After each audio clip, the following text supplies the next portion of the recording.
Baik. Siap.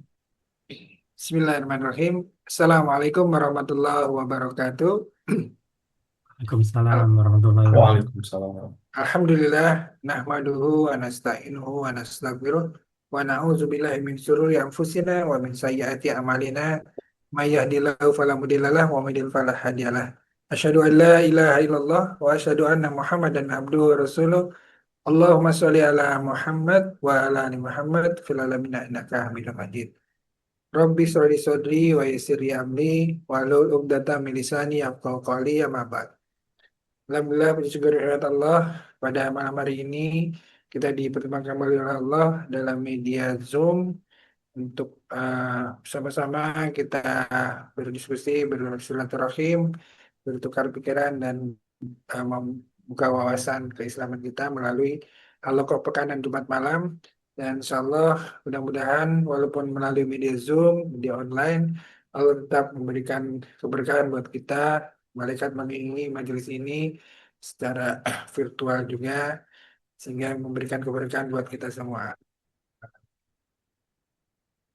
Salam dan salawat semoga tetap tercurah untuk junjungan kita Nabi besar Muhammad Sallallahu Alaihi Wasallam, para sahabatnya, tabi'in, para alim ulama, serta umat Islam yang berjuangkan agamanya, dan semoga kita termasuk di dalamnya. Dan insya Allah mudah-mudahan Allah memberikan syafaat dari baginda Nabi kepada kita nanti di yaumil akhir. Amin amin ya rabbal alamin. Ustaz Fajar yang saya hormati, Pak Didi, Brother Arif, Ustadz Brother Arif yang saya hormati, Alhamdulillah malam hari ini kita akan melanjutkan eh, Siroh, ya, seri Siroh Nabawiyah yang kita temanya adalah Ummatul Mukminun, yang sudah kita beberapa seri ya, beberapa pertemuan kita sudah petani, apa istilahnya petani. Kita sudah telaah, kita sudah coba bedah dan berbagai hikmah sudah kita dapatkan, dan insya Allah ini adalah malam ini adalah sesi terakhir, dan mudah-mudahan kita sudah mendapatkan hikmah-hikmah dan eh, cerita kisah-kisah yang mungkin kita jarang mendengarkan, yang mungkin kita jarang memperhatikan, dan ujungnya adalah bagaimana kita tetap juga mencintai ibunda kita, ibunda, ibunda dari baginda Rasulullah, ibunda kita sebagai ibunda umat dan muslimin, mukminin ya, ibunda dari para mukminin, karena istri-istri Rasulullah adalah ibunda kita semua. Dan mudah-mudahan nanti setelah tema serial ini selesai, kita akan lanjutkan untuk bagaimana kita lebih mengenal lebih dekat dengan dan mengambil hikmah kisah-kisah sirah dari Khulafaur Rasyidin. Insyaallah nanti akan dipersiapkan materinya untuk seri sirah yang akan datang. Dan baik, marilah untuk pertemuan pada malam hari ini, sebelum kita mulai, kita buka bersama-sama dengan membaca surat Al-Fatihah. Al-Fatihah. A'udzubillahi minasyaitonirrajim. Bismillahirrahmanirrahim. Alhamdulillahirabbil alamin. Ar-Rahmanirrahim. Maliki yaumiddin. Iyyaka na'budu wa iyyaka nasta'in. Ihdinas siratal mustaqim. Siratal ladzina an'amta 'alaihim ghairil maghdubi 'alaihim waladdallin. Alhamdulillah. Baiklah, dan Al-Qoq ini selain melalui media Zoom juga di streamingkan melalui streaming di Facebook Dompet Duafa Hong Kong. Jadi teman-teman yang menyimak bisa juga dari streaming Dompet Duafa Hong Kong. Dan namun kami akan batasi sampai dengan akhir pembahasan. Setelah itu untuk diskusi lebih lanjut kami akan tutup hanya terbatas di media Zoom. Begitu kita akan eh, tutup nanti sementara untuk media streamingnya, dan kami akan lanjutkan di media streaming. Demikian kira-kira untuk ininya, timeline-nya. Dan selanjutnya saya serahkan pada Ustadz Brother Arif, Pak Didi, untuk menyampaikan materi ini. Ada Ustadz. Wah, binti Haris. Maimunah binti Haris. Ini istri yang terakhir, Ustadz. Suaranya belum masuk, hilang suaranya. Ah, ya, Nah, Bismillahirrahmanirrahim. Alhamdulillah, assalatu wassalamu ala Rasulullah wa alaihi wasallam wa alihi washabihi ajmain. Jadi, Alhamdulillah kita bertemu lagi malam ini, malam di mana kita berkumpul bersama-sama sambil mengaji atau mengaji bersama-sama sambil berkumpul. Dan topiknya malam ini Dapat adalah dua-duanya. seri seri Ummahatal Mukminin atau ibunda para mukmin. Kemudian uh, hari ini adalah uh, Ummul Mukminin yang terakhir yang akan kita bahas. Dan nanti karena ini yang terakhir, di akhir ujung nanti akan saya buat sedikit summary-nya beberapa Ummahatul Betul. Mukminin apa saja fadilah mereka. Itu yang pertama. Yang kedua, saya akan memaparkan sesuatu yang tidak banyak yang tahu. Jadi tunggu tanggal mainnya. Mungkin di slide keberapa nanti agak unik ini dan memang tidak banyak yang tahu. Tapi saya punya sedikit pengalaman. Mendingan kita tahu dari konteks belajar mengajar atau majelis taklim atau apa dalam kondisi belajar atau dalam kondisi yang sifatnya ini daripada nanti kita tahu uh, dari orang lain, dari orang-orang yang ingin memanfaatkan kelemahan kita, kelemahan ilmu kita atau dari orang lain yang ya mau disebut mereka sebagai apa namanya Islamofob atau orang-orang yang tidak suka sama Islam atau yang ingin mencederai akidah kita, mereka suka menggunakan hal-hal yang seperti ini, yang kadang-kadang para ulama dulu mungkin uh, dengan niat baik mungkin agak tidak menceritakan kisah seperti ini, tapi saya rasa di zaman internet seperti ini tidak perlu lagi ditutupi, mendingan kita tahu dan sekalian kita mengerti dan sekalian kita mampu menjawabnya dan mampu tidak lagi menggoyah iman kita insya Allah. Nah, ini dari kata pembukanya, jadi harusnya ini harusnya siap-siap. Baik, Hafal, kita mulai hafal. kajian. Iya, harus memang itu memang ini ya.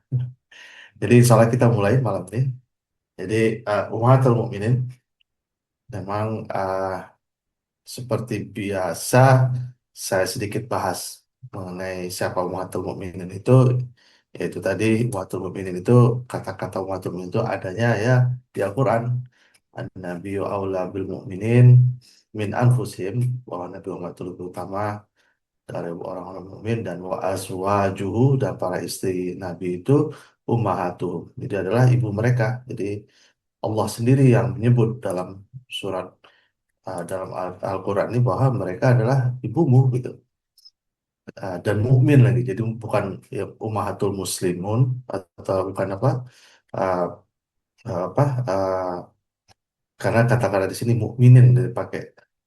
Jadi uh, makanya dia disebut ummahatul mukminin. Dia bukan muslimun atau ummahatul muslimin, tapi ummahatul mukminun. Jadi dia lebih tinggi ininya. Jadi orang mukmin harus bisa menganggap ini sebagai ibu, bukan orang muslim saja. Jadi one level up lah istilahnya.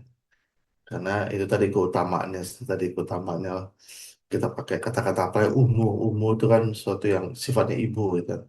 Jadi mungkin Makkah itu disebut Ummul Qura, misalnya Al-Fatihah itu disebut Ummul Quran, kemudian Lauh Mahfuz itu disebut Ummul Kitab. Jadi sesuatu yang utama, sesuatu yang punya status lebih tinggi gitu. Dan orang mukmin itu harus beribu kan kepada istri Nabi. Jadi itulah tentu saja bukan ibu biologi ya, tapi lebih kepada ibu, the mother of tarbiyah, the mother of protection, the mother of jadi Allah memberi mereka special status. Jadi mereka memang punya special status dan itu lagi keistimewaan. Ada beberapa keistimewaan karena kita udah bahas berulang-ulang. Jadi mungkin saya nggak detailkan lagi. Mereka termasuk alul bait, mereka bukan wanita biasa, makanya setelah mereka meninggal, setelah Rasulullah Shallallahu Alaihi Wasallam meninggal, mereka haram untuk dinikahi. Kemudian innamal yuridu lahu liyuzhiba ankum risa, itu surat Al-Ahzab.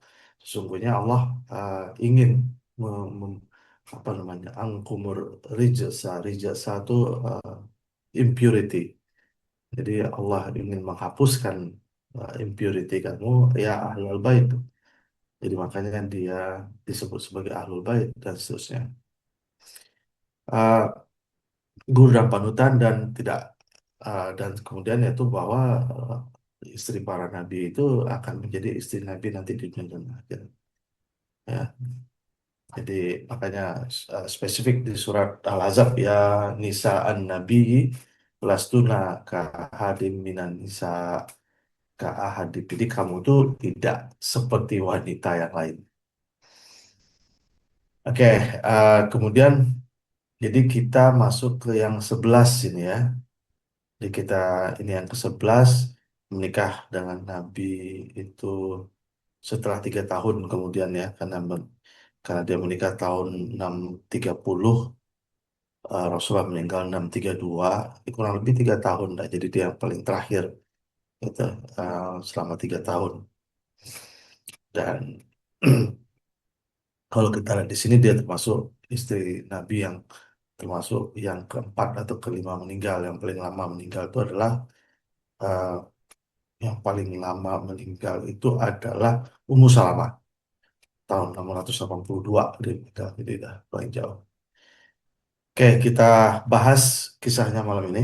Ada beberapa kisah, ada beberapa hal. Kita mulai dengan biografinya dulu sedikit. Jadi nama aslinya Barrah, kemudian diganti dengan Maimunah. Nah, Barrah ini jadi ini unik lagi nih. Ada 3 istri Nabi, yaitu Zainab binti Jas, uh, Juwaria binti Harith, sama Maimunah binti Harith ini.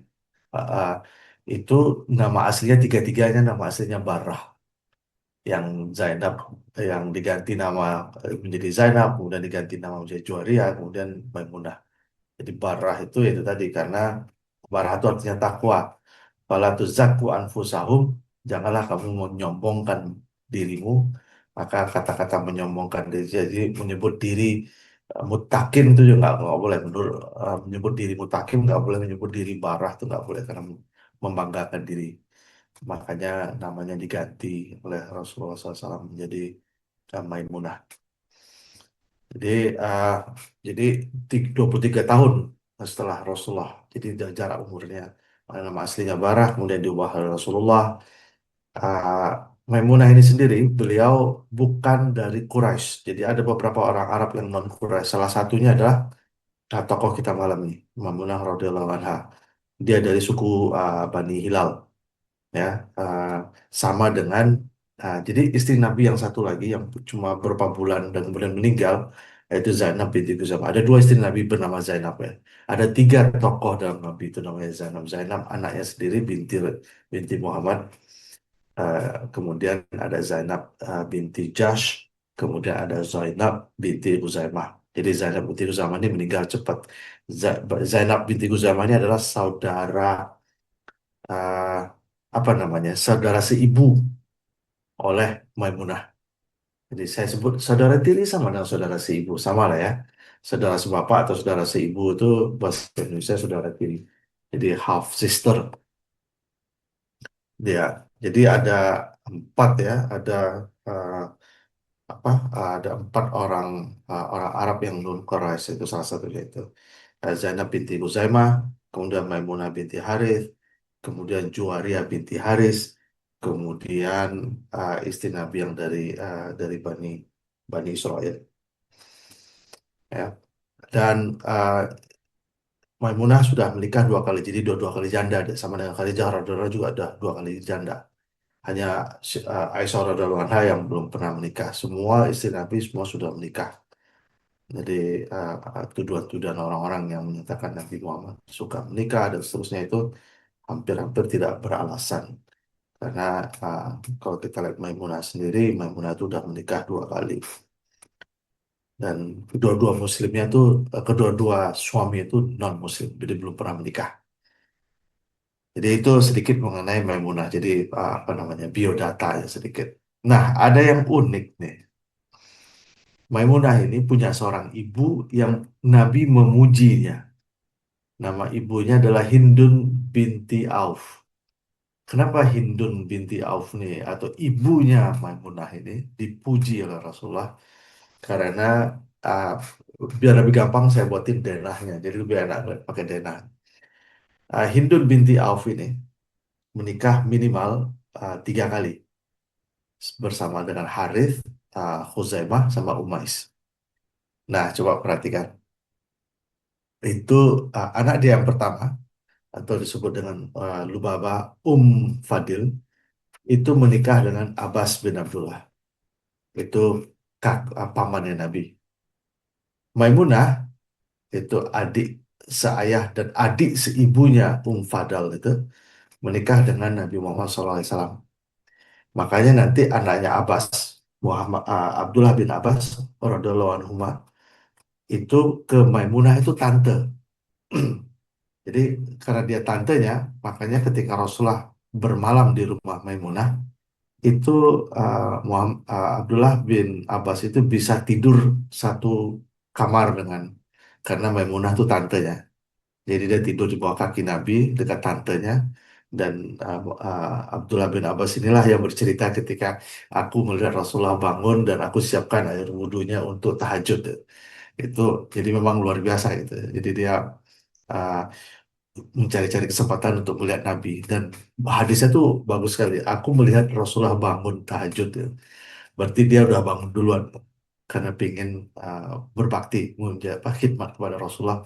Jadi dia bangun dulu, dia siapin air wudhu buat Rasulullah. Itu kisahnya. Jadi karena Abdullah bin Abbas adalah anak dari Abbas dan Fadil, dan Fadil ini adik kakak dengan Maimunah, maka Maimunah menjadi tantenya, makanya dia bisa tidur uh, satu rumah dengan Rasulullah SAW dan Maimunah. Anak yang ketiga itu Zainab binti Huzaimah, itu menikah dengan Nabi. Kemudian anak yang keempat, nih unik nih anak yang keempat nih. Anak yang keempat nih Asma binti Umais. Asma binti Umais ini uh, dia menikah dengan Ja'far bin Abu Talib dan ikut hijrah ke Ethiopia, ke Abyssinia. Kemudian balik ke Mekah, balik ke Madinah. Kemudian Ja'far gugur di perangan Mu'tah itu. Ja'far itu, dan begitu habis idahnya Ja'far itu langsung dilamar oleh Abu Bakar, ya, Abu Bakar As-Siddiq. Kemudian Abu Bakar 2 tahun kemudian meninggal setelah menjadi khalifah, kemudian meninggal.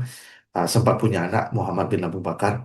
Kemudian Abu Bakar meninggal, baru Abu Bakar meninggal, Ali bin Abi Thalib melamar Asma. Jadi mantan istri abangnya. Nah, ini harus tahu ya, Abu Talib nih punya 4 anak nih, Thalib, Aqil, Ja'far, sama Ali.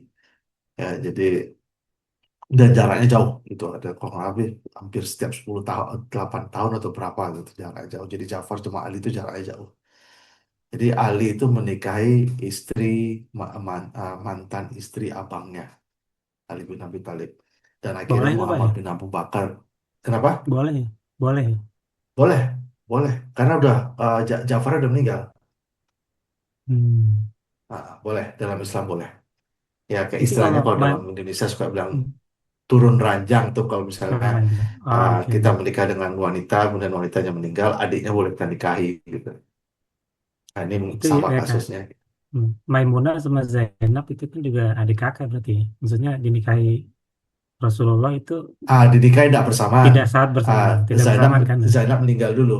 Zainab Hmm. meninggal dulu. Ya, jadi kasus ini ya Zainab sama Maimunah ini dia saudara seibu, jadi saudara tiri ya. Nah, nah ada saya setiap kali saya membaca kisah Muhammad bin Abu Bakar, ini Muhammad bin Abu Bakar ini itu dibesarkan oleh Ali bin Abu Thalib. Jadi dia besar dengan Ali bin Abu Thalib. Dan Muhammad bin Abu Bakar ini nanti yang sempat menghunuskan pisau hendak membunuh Utsman bin Affan. Ya. Jadi ini apa?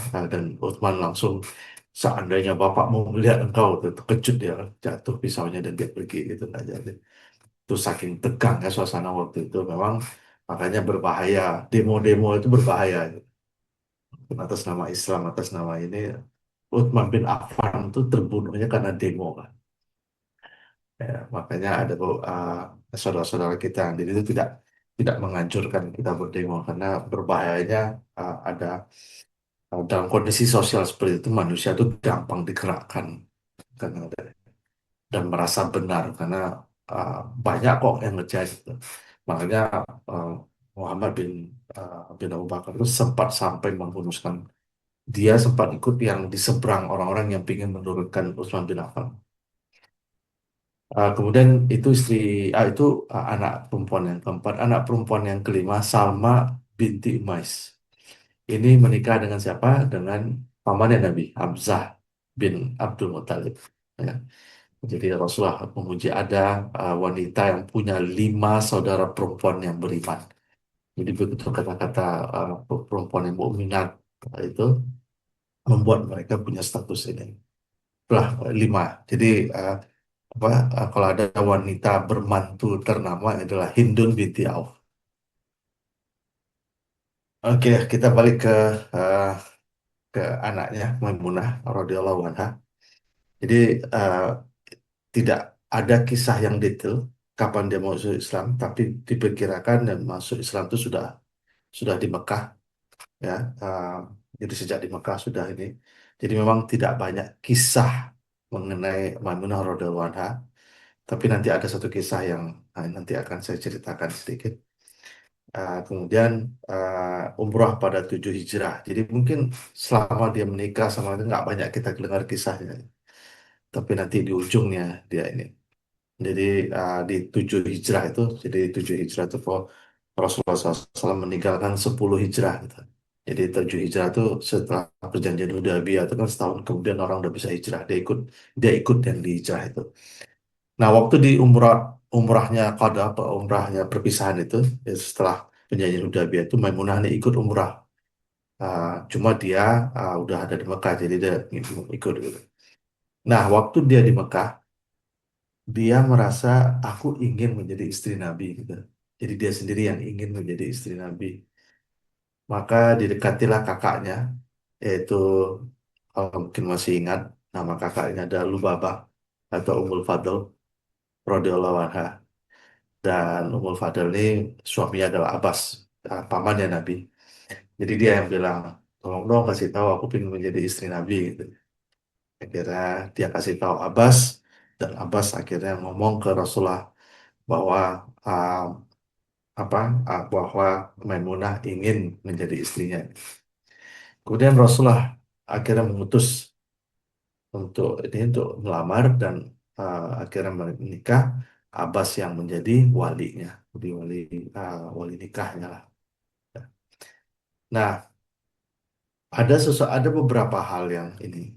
Pertama itu tadi mengenai masalah Quraisy ya. Jadi Quraisy itu uh, apa uh, waktu mereka datang kemudian diberhentikan oleh Quraisy, kemudian terjadi perjanjian Hudaybiyah, kemudian Rasulullah balik lagi, akhirnya Rasulullah coba negosiasi, akhirnya dalam perjalanan keluar itu terjadilah pernikahannya. Jadi setelah ini ya, ini setelah umrah itu terjadilah pernikahannya di luar kota Mekah, itu di Sarif. Saya sendiri coba-coba tadi di Sarif itu harusnya mungkin yang masih ingat yang baru terakhir umroh. Nah, di sini ada masalah di sini. Kenapa?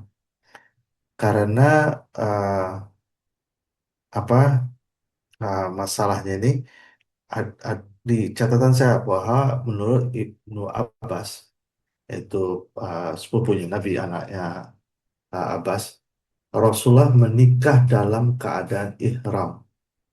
Ini hadisnya sahih di Sahih Muslim.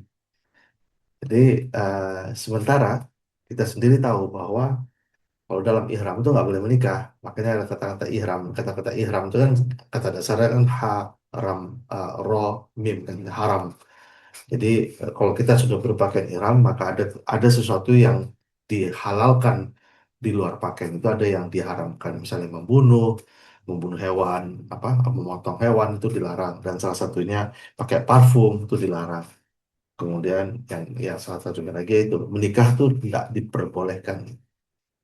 Jadi pandanganmu adalah memang tidak boleh menikah ketika ihram. Lantas gimana dong solusinya nih? Kenapa kok Rasulullah menikah? Jadi uh, pernikahan itu menurut Maimunah sendiri. Jadi Maimunah punya versi sendiri dalam Sahih Muslim.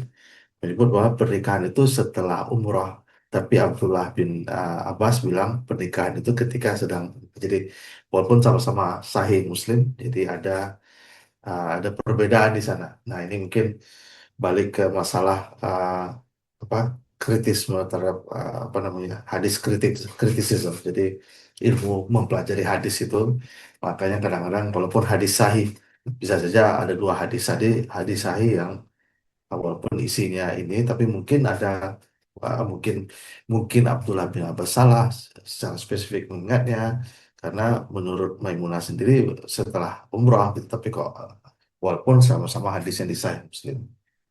Jadi, jadi mungkin ya itu tadi, uh, karena itulah fatwanya Ibnu Abbas itu. Jadi ini mungkin masalah ini, masalah masalah fikih gitu. Makanya pelajaran buat kita untuk tidak sembarang-sembarang memposting dan menyebarkan hadis tanpa pernah belajar hadis. Ya.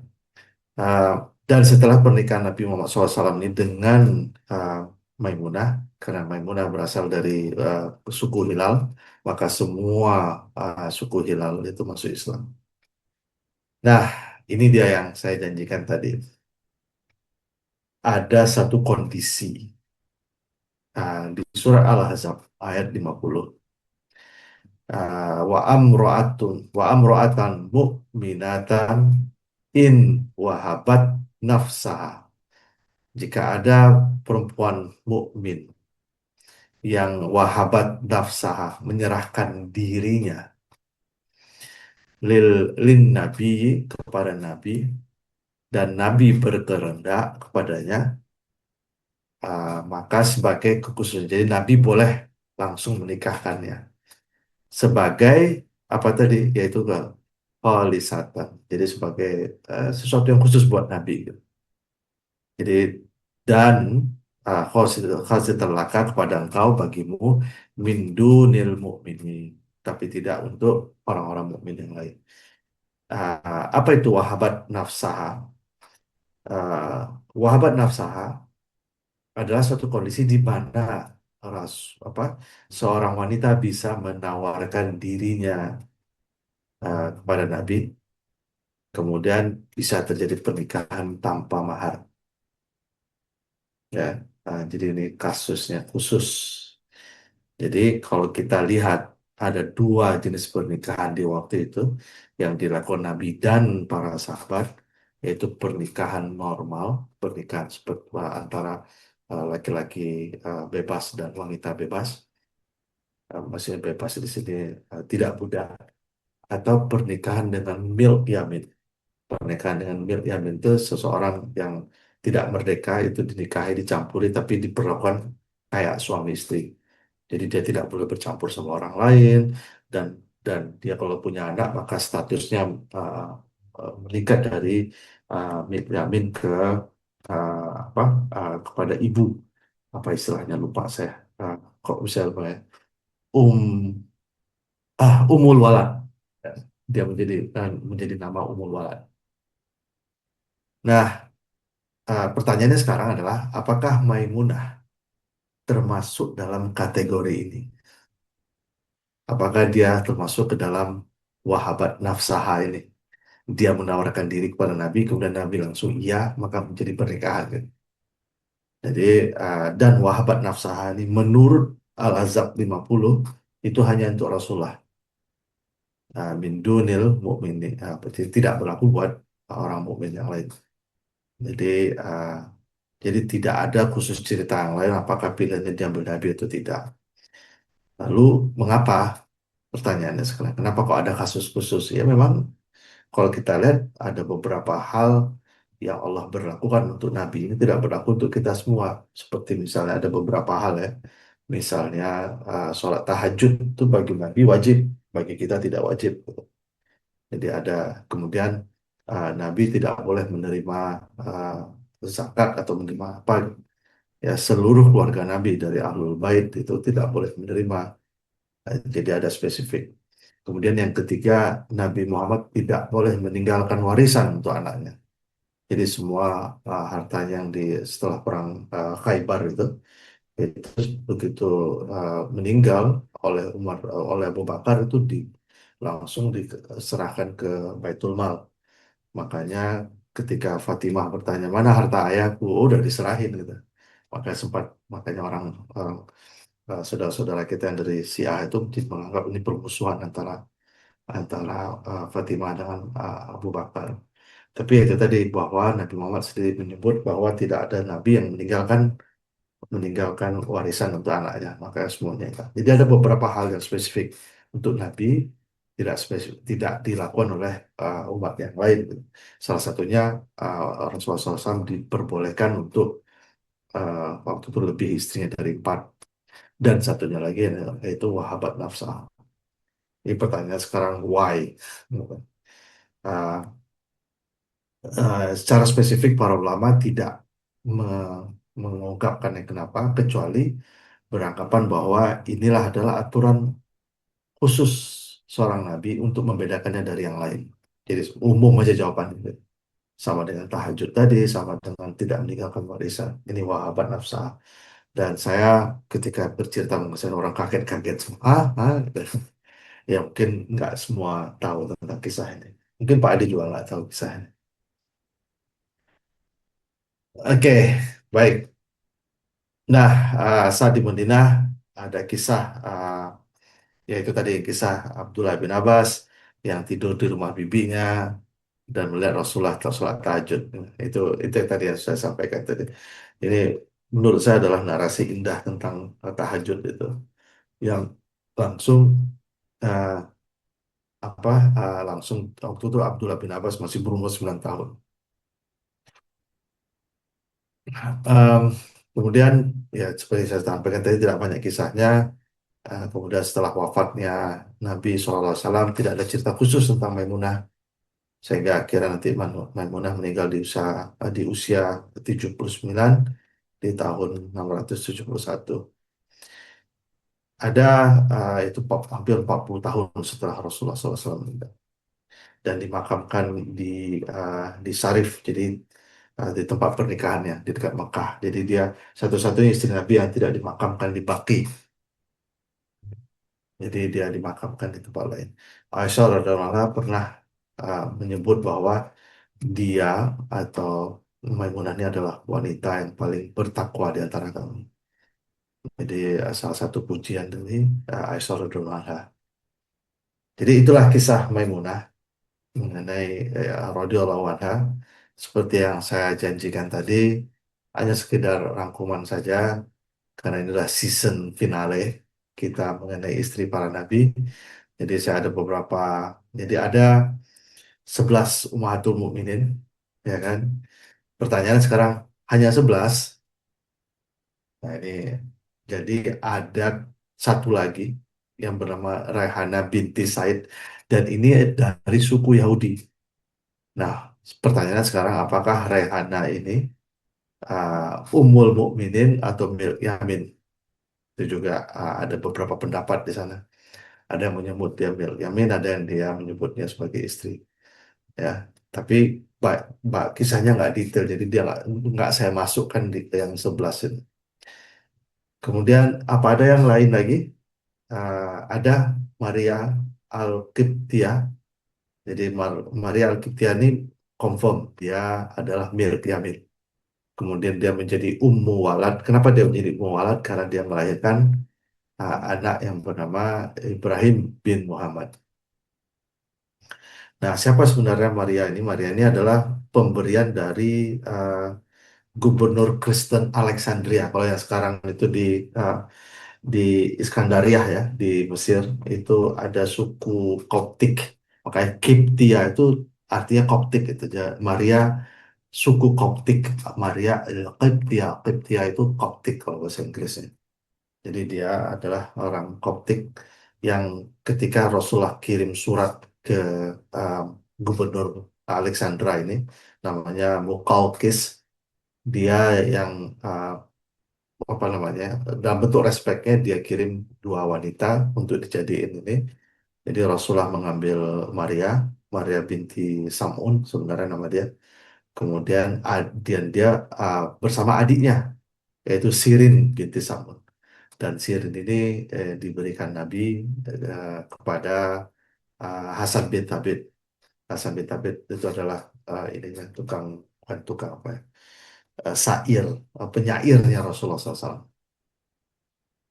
Nah, itulah kisah Maria jadi Maria. Nah, jadi totalnya ada uh, 7 orang Quraisy, 3 orang non Quraisy, dan 1 orang Yahudi. Yang nggak, kalau nggak saya masukkan Rehana ya. Kalau Rehana ini istri, maka 2 istri Nabi itu orang Yahudi. Tuh, nggak banyak yang tahu kan. Jadi, uh, jadi dia keturunan dari suku, kalau uh, apa tadi? Kalau uh, Safia itu dari Banu Nadir. Kalau Rehana itu dia dari Banu Quraizoh. Uh, Khadijah satu-satunya satu-satunya istri Nabi yang melahirkan anak dan besar, ya. Maria itu dia anaknya meninggal di umur masih muda. Kemudian satu-satunya Nabi di mana Nabi ikut menguburkan, ya. Jadi Nabi yang mendahului Nabi. Khadijah adalah orang pertama yang masuk Islam, minimal orang wanita pertama yang masuk Islam. Khadijah adalah orang yang hidupnya banyak bersama Rasulullah di saat-saat sulit.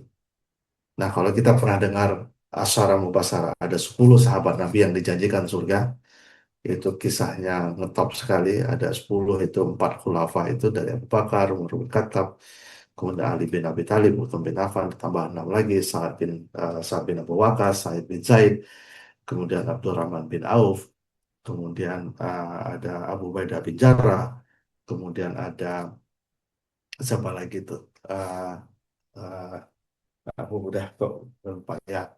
Itu ada 10 orang. Mereka unik. Kenapa unik? Karena hadis itu satu hadis 10 nama. Tapi ada yang lebih unik lagi. Sebelum hadis ini lahir, 10 orang yang dijanjikan surga, orang pertama kali yang dijanjikan masuk masuk surga itu adalah Khadijah binti Khuwailid. Jadi dia punya special status sebenarnya. Dan langsung Ibrahim, langsung malaikat Jibril datang. Kemudian istri Nabi yang kedua Saudah. Jadi Saudah ini salah satu ininya, fadilahnya adalah ayat hijab itu diturunkan uh, ketika uh, kasus pembunuhan Saudah. Ya, jadi Saudah ini Abu Bakar ya, sorry, Umar bin Khattab dari jauh dia ini kayaknya Saudah gitu. Kok kayaknya nggak enak banget dari jauh kelihatan di Saudah gitu, karena memang Saudah radhiyallahu anha ini agak sedikit besar. Makanya Umar bin Khattab datang ke Rasul. Harusnya ini hijab ini bukan hijab kita ya, ini hijab yang ditendain gitu loh. Jadi ada 2 pengertian, bukan hijab ya, tapi hijab yang kalau misalnya setelah turun ayat hijab ini, uh, itu kalau apa kalau apa istri Nabi itu nggak boleh keluar lagi kecuali dia pakai tenda. Jadi kayak ketutup, jadi bentuk badan pun nggak boleh ketahuan. Makanya kalau Aisyah radhiallahu anha naik onta itu kayak pakai tenda. Kemudian berikutnya Aisyah binti Abu Bakar. Aisyah binti Abu Bakar adalah satu-satunya istri Nabi yang masih gadis, dan satu-satunya istri Nabi yang semua keluarganya Islam. Dan adalah perawi hadis nomor 4 terbanyak. Jadi kalau paling banyak itu adalah Abdurrahman bin Sakar, atau Abdurrahman bin Sakar itu siapa? Um, uh, Kucing itu Abu Hurairah. Kucing. Abu Hurairah yang pertama, kemudian Abdullah bin Umar, kemudian Anas bin Malik, baru Aisyah radhiyallahu anha. Kalau misalnya kurang lebih 2.200-an hadis. Jadi perawi hadis terbesar. Dan ada yang unik mengenai Aisyah adalah uh, pernah istri Nabi protes, kok, karena orang-orang kalau datang ke rumah Nabi selalu bertanya, Nabi malam ini di rumah siapa? Gitu. Oh, di rumah istrinya si A gitu. Oh, aku nggak jadi bertamu gitu. Tapi kalau misalnya, oh, Nabi malam ini di rumahnya Aisyah, mereka jadi bertamu. Akhirnya karena sering bertamu ketika ada Aisyah atau di rumahnya Aisyah, banyak orang yang bawa bawa makanan, hadiah dan seterusnya. Jadi para istri Nabi itu protes, kok bisa gini gitu? Kenapa nggak Rasulullah akhirnya menyampaikan bahwa Aisyah ini sesuatu yang luar biasa gitu. Salah satunya adalah Wallahi kata Rasulullah, Jibril tidak turun kepadaku ketika kecuali aku berada di rumah Aisyah. Jadi memang status Aisyah radhiyallahu anha memang tinggi. Jadi Jibril itu hanya turun ke rumah ketika berada di rumah Aisyah. Dan Aisyah adalah di mana Rasulullah sendiri wafat di sana dan dikuburkan di rumahnya. Jadi kuburan Nabi Muhammad SAW itu adalah di rumahnya Aisyah. Kemudian istri Nabi yang keempat Hafsah binti Umar. Jadi Hafsah binti Umar itu terkenal dengan kisah amalnya. Jadi ketika dia diceraikan oleh Nabi, kemudian Jibril turun menyuruh Nabi memerintahkan Nabi untuk menikahi kembali Hafsah dan karena amalnya karena ya. Dan kemudian Hafsah inilah ketika salinan pertama kopi Quran pertama yang ditulis itu dijaga oleh Hafsah. Kemudian Zainab binti Khuzaimah, ini yang tadi saya ceritakan, tidak banyak yang ini mengenai Zainab, satu-satunya istri yang hidupnya tidak lebih lama daripada Rasulullah setelah Khadijah. Kemudian Ummu Salamah terkenal atas kebijaksanaannya, orang yang dikenal paling bijaksana. Jadi kalau kita membaca surat uh, Ali Imran 195, aduh lupa saya di mana ininya. Uh, itu kok lupa saya, subhanallah. Inafi khalqis samawati wal ardi wa ikhtilaf dan seterusnya. Kemudian uh, atazabullahu Lazina yazkurun. lupa. Lazina. Coba gimana? Bukan, bukan. Kemudian yang ayat 195-nya. uh, Allah mengabulkan dan seterusnya. Jadi mungkin nanti ada, saya nggak tahu apakah ada di catatan saya. Pokoknya uh, Al-Baqarah, Ali Imran 195 itu adalah biografi singkatnya Salamah. Kemudian Zainab binti Jas adalah satu-satunya Nabi, satu-satunya istri Nabi yang kontrak nikahnya atau surat nikahnya, akte nikahnya adalah Al-Quran. Jadi langsung langsung dari Seven Heaven. Kemudian Juwaria adalah kemerdekaannya sebagai mahar dan setelah dinikah oleh Nabi seluruh sukunya masuk Islam. Habibah atau Ramlah binti Abu Sofyan, salah satu istri Nabi yang bernikah jarak jauh ketika dinikahkan oleh Raja Najasyi. Safiyah binti Huyai, orang terakhir yang dipuji oleh Rasulullah sebelum wafatnya. Jadi ketika Safiyah binti Huyai berkata, ya Rasulullah, seandainya sakitmu, aku yang ditimpakan kepada aku, gitu. Kemudian istri Nabi yang lain, ini orang apa yang kok apa uh, apa namanya? Mungkin karena tidak suka sama Safia kali, jadi agak agak sentimen lah gitu kalau ini apa lagi ngomong gitu. Kemudian Rasulullah menegur yang disampaikan Safia itu betul-betul tulus dari hatinya gitu. Jadi Safia. Baik, itu saja malam ini kisah kita mengenai istri para nabi dengan berakhirnya Maimunah radhiyallahu anha. Ada beberapa hal yang bisa kita catat, tapi malam ini ada satu kisah yang saya kisahkan yang tidak banyak yang tahu, Wahabat Nafsaha tadi. Baik, itu saja mungkin saya kembalikan ke Pak Adi. Baik, terima kasih Ustadz Brother Didi. Jadi tadi yang terakhir apa yang tadi tidak dikisahkan, yang jarang kita diketahui oleh umum. Tadi yang mana? Yang mana ya? Tadi saya nunggu-nunggu itu. Saya kira setelah Wahabat Nafsaha, menangkan nafsa. orang Oh, bisa datang ke Nabi, aku pengen apa? Aku pengen jadi istrimu, langsung jadi. Kalau Nabi iyain, nggak pakai mahar, nggak pakai kontrak. oh. Jadi orang bisa menawarkan diri dan Dan tadi Nabi kalau langsung bisa dari itu mengiyakan. ada memang bukan Rasulullah yang melamar ya, ada yang menyerahkan Bukan diri. yang menyerahkan diri. Oh. Makanya dia nggak dikasih ke Pak Ade. Masya Allah. Baik, baik inilah mungkin ya memang yang jarang sekali kita memang menyimak secara detail kisah-kisah dari dari bunda kita dan alhamdulillah Pak Ustadz Didi sudah Ustadz Brother Didi sudah menyampaikannya detail dengan seri yang semakin yang banyak ini mendetailkan merangkumnya dan sehingga kita bisa mengenal. Walaupun saya juga nggak bisa langsung hafal, aduh susah sekali hafalan saya untuk eh, nama-nama ibunda ini. Tapi setidaknya kita jadi paham, pernah tahu, pernah dengar minimalnya, dan mudah-mudahan ini bermanfaat buat kita semua. Pernah kenal ya. Pernah mengenal, mendengarkan namanya. Dan mudah-mudahan ini Siap. bermanfaat kita semua. Dan sekali lagi terima kasih untuk yang telah menyimak acara ini, paparan ini, dan juga untuk yang teman-teman di menyimak melalui Facebook Dompet of Hong Kong, kita ucapkan sekian. Kami akan lanjutkan diskusi melalui Zoom. Ya, untuk teman-teman yang menyimak di streaming Dompet of Hong Kong, eh, kami ucapkan terima kasih dan Assalamualaikum warahmatullahi wabarakatuh.